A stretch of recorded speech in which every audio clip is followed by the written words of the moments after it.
సూర్యాపేట జిల్లా కోదాడ పట్టణంలో 16.92 కోట్ల వ్యయంతో నిర్మించనున్న నూతన TGS RTC bus depot bus స్టేషన్కు మంత్రులు ఉత్తమ్ కుమార్ రెడ్డి, పొన్నం ప్రభాకర్, ఎమ్మెల్యే పద్మావతి రెడ్డి శంకుస్థాపన. పొన్నం కామెంట్స్. కార్పొరేట్ స్థాయిలో మోడల్ బస్సు స్టేషన్, బస్సు డిపోను నిర్మిస్తున్నాం. మహాలక్ష్మి పథకం ద్వారా రాష్ట్రంలో రోజుకి 30 లక్షల మంది మహిళలు ఉచిత బస్సు ప్రయాణం చేస్తున్నారు. గత ప్రభుత్వం టీజీఎస్ ఆర్టీసీ కార్మికుల సమస్యలను పట్టించుకోలేదని విమర్శించారు. దేశంలో ఎక్కడా లేని విధంగా తెలంగాణలో కాంగ్రెస్ ప్రభుత్వం మహిళలకు ఉచిత బస్సు ప్రయాణ సౌకర్యం కల్పించాం. రాష్ట్రంలోని తొలిసారిగా బస్ స్టేషన్, డిపో నిర్మాణానికి 17 కోట్లకు చేరువైన నిధులు కేటాయించడం సంతోషకరం. 5.5 ఎకరాల విస్తీర్ణంలో ఆధునిక model bus station, bus depot నిర్మాణం చేపడుతున్నాం. తెలంగాణ, ఆంధ్రప్రదేశ్ సరిహద్దు ప్రాంతమైన కోదాడలో ఆదర్శవంతమైన బస్ స్టేషన్ను నిర్మిస్తున్నాం. అధిక నిధులతో కోదాడ నియోజకవర్గాన్ని ఆదర్శ నియోజకవర్గంగా తీర్చిదిద్దేందుకు ఎమ్మెల్యే పద్మావతి రెడ్డితో కలిసి కృషి చేస్తాం.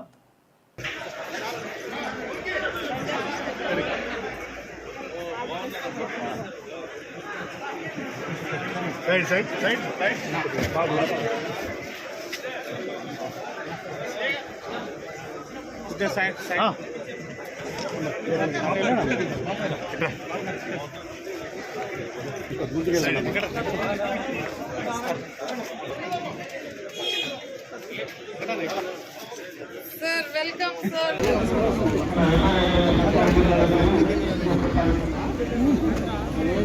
బాబు కొంచెం వెనకాల జరుగుతుంది ఫ్రేమ్ దొరికి వెనకాల జరగండి కొంచెం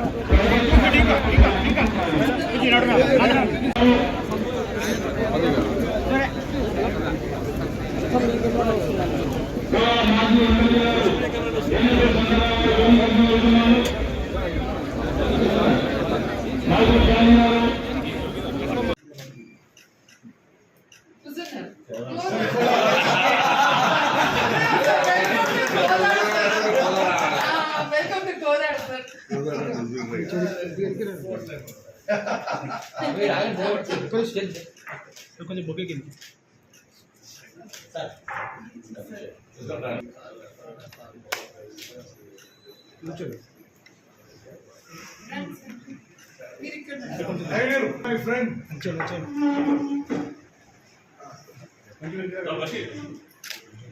రమేష్ వ్యక్తి పెద్ద రావాలి అంటే ఎందుకు రావాలంటే ఒక్క నిమిషం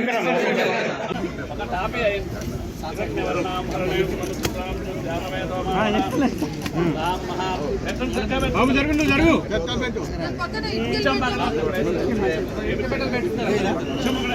చేశారు బషీర్ పిచ్చేట బషీర్ లక్ష్మీ ఖ్యాతవే ప్రణవ రామ మహాభారతవేద లక్ష్మీర్పగావో దాస్వానో విజయ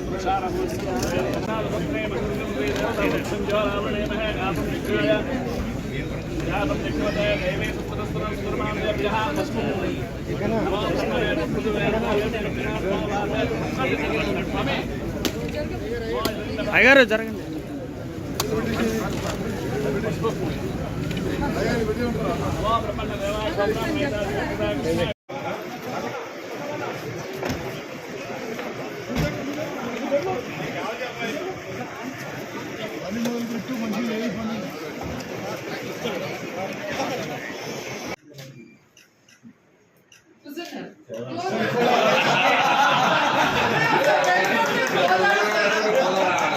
Welcome to Kodak, sir.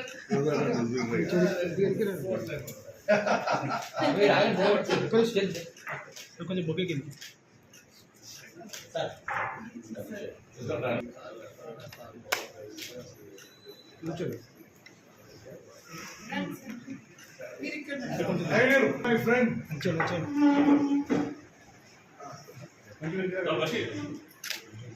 Ramesh వ్యక్తి పెద్ద రావాలి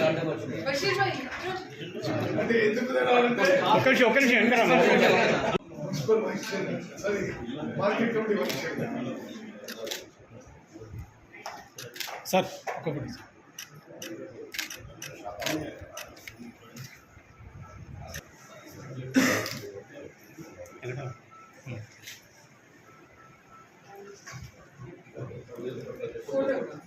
ఫోటో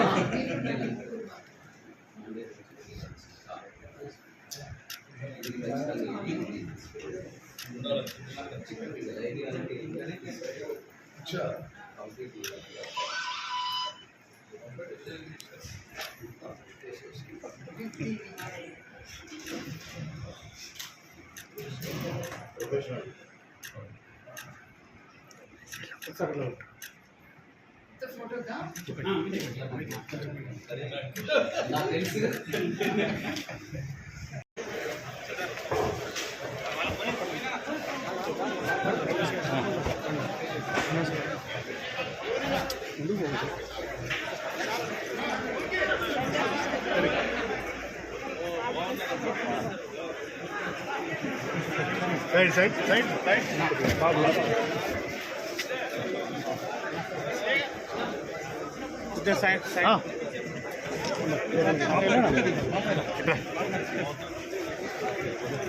welcome, sir.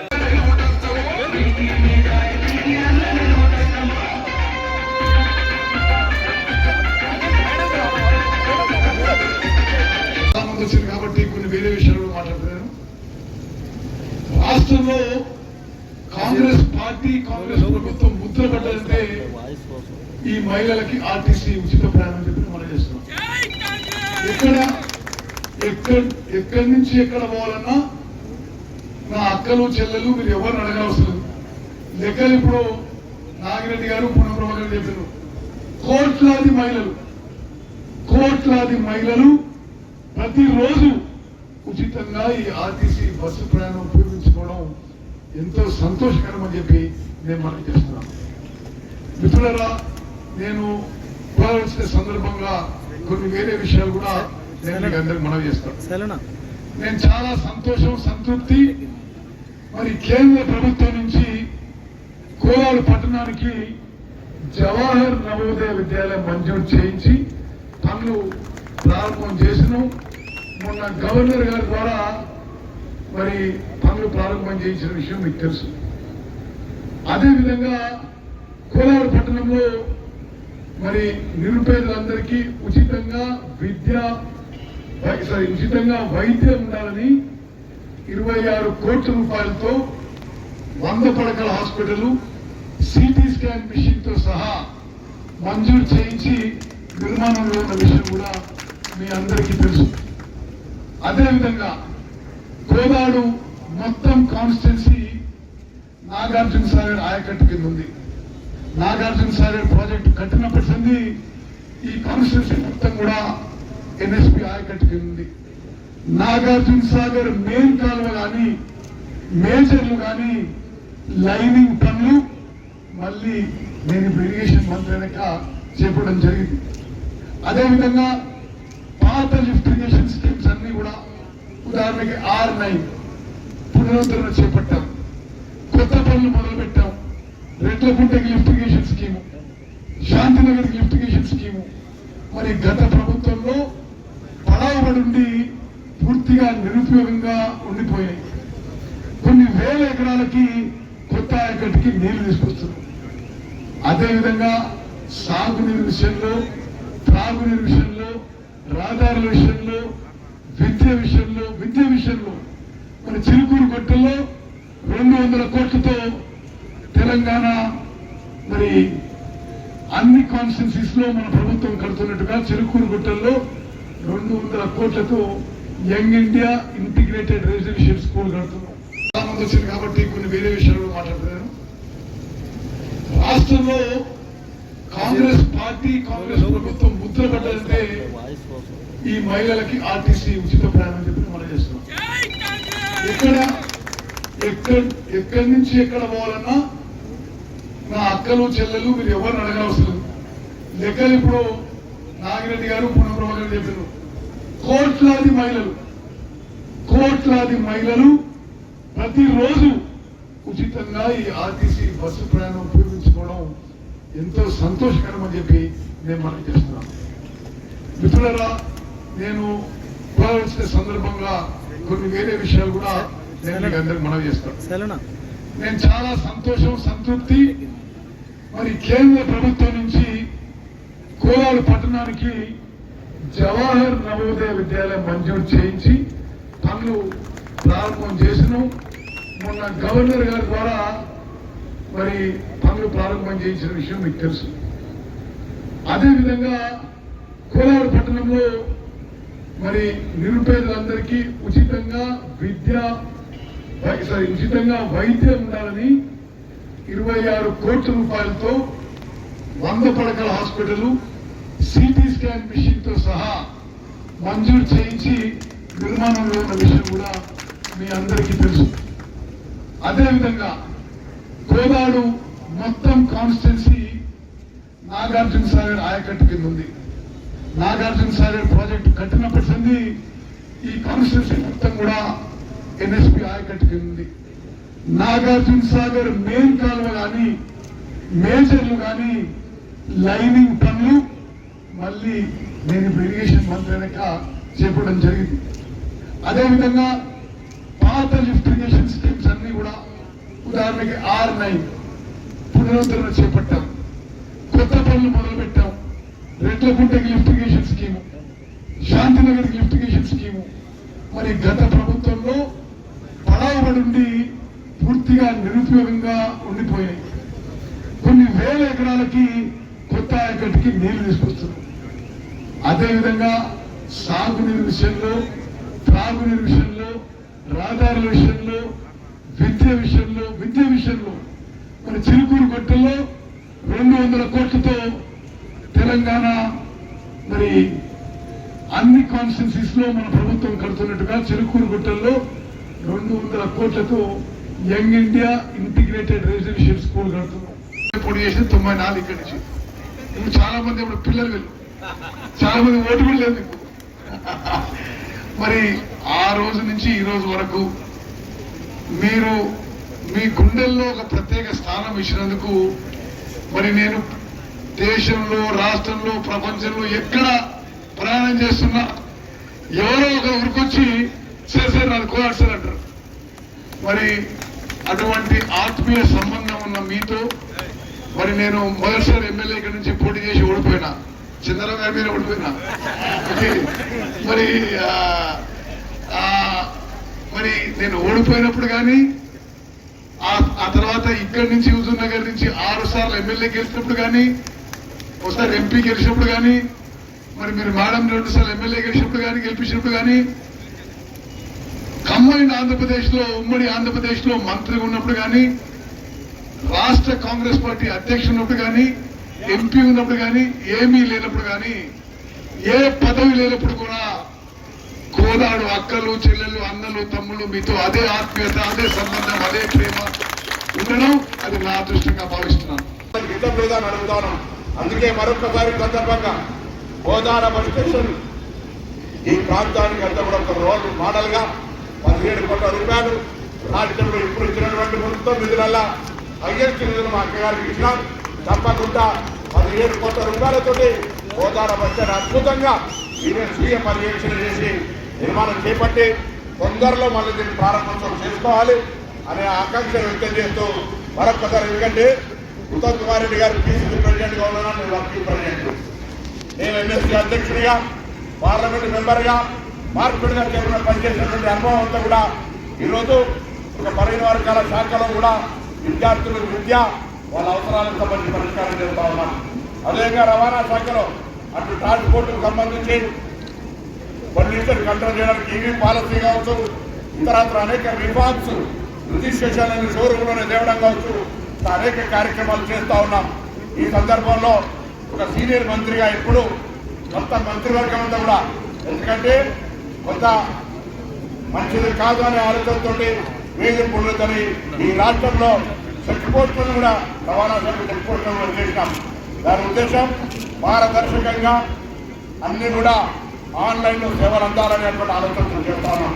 ఈ సందర్భంలో కూడా మరి ఉత్తమ్ రెడ్డి గారు కూడా ఇరిగేషన్ శాఖ మంత్రిగా ఉండి కూడా అన్ని రకాలుగా అన్ని సబ్జెక్ట్స్ తోటి అవగాహనగా అందరికీ కూడా ఆలోచన ఇస్తున్న సందర్భంగా వారికి ధన్యవాదాలు తెలియజేస్తూ, ఎండి నాగిరెడ్డి గారు కూడా వారి గతంలో పోలీస్ అధికారిగా ఉన్నటువంటి అనుభవాన్ని కూడా ఆర్టీసీ కార్మికుల ప్రయోజనానికి ముందుకు తీసుకుపోతున్నాం. మీ అందరి సహకారాలు ఆర్టీసీ మనము యజమానం అనేటువంటి భావన మీలో ముందుంటుంది. ఇంకా మరింత ఆర్టీసీ అభివృద్ధి చేయడానికి మీ అందరి సహాయ సహకారం సూచనలు కొరకు అందరి నమస్కారం, ధన్యవాదాలు తెలియజేస్తున్నాను.